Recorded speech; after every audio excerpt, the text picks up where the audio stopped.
नमस्कार, पारिजात किचनमध्ये तुम्हा सगळ्यांचं खूप मनापासून स्वागत. आज आपण बनवणार आहोत दुधी भोपळ्याचं खमंग, खरपूस आणि खुसखुशीत असं थालीपीठ. बऱ्याचदा आपल्याकडे काय होतं, भाज्या खाल्ल्या जात नाहीत, मग त्या पालेभाज्या असो किंवा फळभाज्या. पण मग जर का भाजीऐवजी आपण भाज्यांची अशा प्रकारची थालीपीठं बनवली तर ती लगेचच फस्त होतात, कारण ती खूप खरपूस, खुसखुशीत, खमंग अशी बनलेली असतात आणि भाज्या देखील आपल्याकडून खाल्ल्या जातात. तर आज आपण इथे बनवतोय दुधी भोपळ्याचं खमंग, खरपूस, खुसखुशीत असं थालीपीठ. सकाळच्या घाई गडबडीच्या वेळी नाश्त्यासाठी किंवा जेवणामध्ये सुद्धा आपण ही थालीपीठं बनवू शकतो. तर बघता क्षणी खावंसं वाटेल असं एक खरपूस, खमंग, खुसखुशीत थालीपीठ कसं बनवायचं, चला तर मग बघूया. थालीपीठ बनवण्यासाठी सर्वात आधी आपण एक वाटण बनवून घ्यायचं. त्यासाठी इथे मी घेतल्यात 5 ते 6 हिरव्या मिरच्या, 7 ते 8 लसणाच्या पाकळ्या, 1 चमचा ओवा, अर्धा चमचा जिरं आणि अर्धा चमचा बडीशेप. आता या सगळ्याचं आपण मिक्सरमधून जाडसर असं वाटण बनवून घ्यायचं. अगदी बारीक वाटण्याची गरज नाही, ओबडधोबडच वाटून घ्यायचं. त्यामुळेच थालीपीठाला खूप छान अशी चव येते. तर हे बघा, इथे मी अशा प्रकारे जाडसर वाटण वाटून घेतलं. थालीपीठासाठी इथे मी एक मध्यम आकाराचा दुधी घेतला. दुधीची साल न काढता आपण याला किसून घेणार आहोत. इथे एक महत्त्वाची गोष्ट म्हणजे दुधी कापल्यानंतर तो थोडासा खाऊन बघायचा. कधी कधी दुधी कडवट असतो. दुधी जर का कडवट असेल तर तो वापरू नका. भोपळा किसण्यासाठी जाडसरच किसणी वापरायची. अगदी बारीक किसणीने किसून घेतला तर भोपळा जास्त पाणी सोडेल. आता मी संपूर्ण भोपळा किसून घेतला आहे. आपला भोपळ्याचा किस इथे तयार आहे. आता भोपळ्याच्या किसामध्ये आपण घालूयात 1 कप बारीक चिरून घेतलेला पातीचा कांदा. तुमच्याजवळ जर इतर भाज्या असतील तर त्यासुद्धा तुम्ही इथे बारीक चिरून घालू शकता. अशा प्रकारे पातीचा कांदा थालीपीठामध्ये वापरल्यामुळे खूप छान अशी चव येते थालीपीठांना. तुम्हाला जर का घालायचं नसेल तर तुम्ही स्किप करू शकता. सोबतच यामध्ये घालूयात थोडीशी बारीक चिरून घेतलेली कोथिंबीर. आता सुरुवातीला जे आपण वाटण बनवून घेतलं होतं ते सगळं यामध्ये घालायचं. आता पिठं घालूयात. तर इथे मी 1 कप गव्हाचं पीठ घालते सुरुवातीला. आता थालीपीठं खमंग बनण्यासाठी घालूयात सारख्याच कपाने 1 कप बेसन. आता थालीपीठांना कुरकुरीतपणा यावा यासाठी घालूयात अर्धा कप तांदळाचं पीठ. ज्या कपाने बेसन आणि गव्हाचं पीठ घेतलं त्याच कपाने अर्धा कप तांदळाचं पीठ घ्यायचं. पिठं वापरताना तुम्ही तुमच्या आवडीप्रमाणे कमी जास्त करू शकता. थालीपीठांना सुरेख असा रंग यावा यासाठी घालूयात पाव चमचा हळद. आता घालूयात पाव कप ताजं घट्ट दही. तर दह्यामुळे थालीपीठांना खूप छान अशी चव येते. अगदी तोंडात टाकताच विरघळतील अशी ही थालीपीठं तयार होतात. आता सर्वात शेवटी यामध्ये घालूयात चवीप्रमाणे मीठ. मीठ घालून झालं की हे थालीपीठाचं पीठ आपण छान असं मळून घ्यायचं.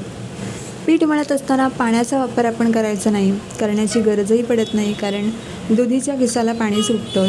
तसंच दहीसुद्धा आपण यामध्ये वापरलेलं आहे. या थालीपीठामध्ये मी कांदा वापरलेला नाही, कारण मी पातीचा कांदा यामध्ये बारीक चिरून घातला. तुम्ही जर पातीचा कांदा नाही घातलात तर यामध्ये एक मध्यम आकाराचा कांदा बारीक चिरून घालू शकता. तर अशा प्रकारे हे पीठ मी थोडं थोडं करून छान असं मळून घेते. आता हे पीठ एकत्र करून घेतल्यानंतर यावरून 1 चमचाभर तेलाचा हात फिरवावा.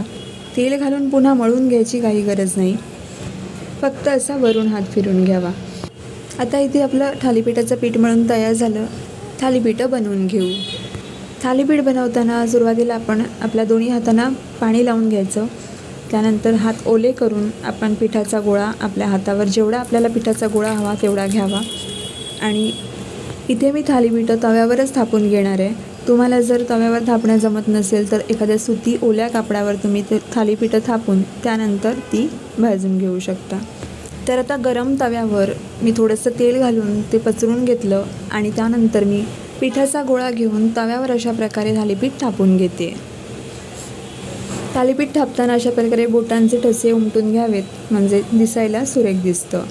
थालीपीठ थापत असताना जेव्हा कधी ते चिकटल्यासारखं वाटेल तेव्हा पुन्हा पाण्यामध्ये हात बुडवावा आणि पाण्याच्या हाताने आपण थालीपीठ थापून घ्यायचं. तर इथे मी थालीपीठ थापून घेतलेलं आहे. थालीपीठ थापून घेतल्यानंतर यावर आता मी पांढरे तीळ वरून पसरवून घेते. आणि अशा प्रकारे तीळ घालून घेतल्यानंतर एकदा आपण हाताने हे थालीपीठ थापून घ्यायचं, म्हणजे घातलेले तीळ व्यवस्थित बसतील त्यावर. तीळ घालून झाले की आता थालीपीठांना होल्स बनवून घ्यायचे. होल्स बनवताना आपण सुरी किंवा एखाद्या लाटणीच्या टोकाने हे होल्स बनवून घ्यायचे. तव्यावरच थापत असल्यामुळे बोटाने होल्स बनवणं शक्य होणार नाही. त्यामुळे अशा पद्धतीने मी होल्स बनवून घेतले आणि आता त्यामध्ये आपण तेल सोडून घेऊयात. थालीपीठ भाजत असताना आता जेव्हा आपल्याला ही वरची बाजू कोरडी वाटू लागेल तेव्हा आपण थालीपीठ पलटवून घ्यायचं, म्हणजे त्यावेळी थालीपीठाची जी खालची बाजू असते ती व्यवस्थित शेकली गेलेली असते. आता दुसऱ्या बाजूने सुद्धा आपण थालीपीठ व्यवस्थित भाजून घेऊयात. पलटवून घेतल्यानंतर पुन्हा आपण जे होल्स आहेत त्यामध्ये तेल सोडूयात, म्हणजे थालीपीठ सगळीकडून एकसारखं भाजेल. थालीपीठ भाजत असताना आवश्यकतेनुसार तेलाचा वापर करावा. तेल तुम्हाला जास्त घालणं आवडत असेल तर जास्त घालू शकता, कमी आवडत असेल तर कमी घातलं तरी देखील चालू शकतं. तर आता दुसरी बाजूसुद्धा शेकून घेतल्यानंतर आपण ती पलटून घेऊयात आणि अशा प्रकारे अलटपलट करून आपण हे थालीपीठ छान असं खरपूस भाजून घेऊयात. थालीपीठही खरपूस अशी भाजली तरच ती खायला खूप मस्त वाटतात, त्यामुळे व्यवस्थित अशी भाजून घ्यायची. थालीपीठं भाजत असताना गॅस लो टू मिडियम ठेवायचा, अगदीच गॅस मोठा करायचा नाही, नाहीतर थालीपीठं वातड होऊ शकतात आणि आतून कच्ची राहू शकतात. तर हे बघा, अलटपलट करून मी हे थालीपीठ छान खमंग असं खरपूस भाजून घेतलं आहे. आता आपण याला काढून घेऊयात. अशाच प्रकारे इतरही थालीपीठं आपण बनवून घेऊयात. खोबऱ्याच्या चटणीसोबत, लोण्यासोबत, लोणच्यासोबत, तसंच दह्यासोबत, कशाईसोबत ही थालीपीठं अगदी जमून येतात. तुम्ही नक्की करून बघा. तर आजची ही रेसिपी तुम्हाला कशी वाटली, आवडली असेल तर नक्की एक लाईक करा, शेअर करा आणि पारिजात किचनला अजूनपर्यंत सबस्क्राईब केलं नसेल तर सबस्क्राईब करा. तसंच शेजारील बेल आयकॉनवर प्रेस करा, जेणेकरून माझ्या पुढच्या व्हिडिओचं नोटिफिकेशन तुमच्यापर्यंत लवकरात लवकर पोहोचेल. लवकरच पुन्हा भेटू अशीच एक नवीन रेसिपी घेऊन. तोपर्यंत धन्यवाद.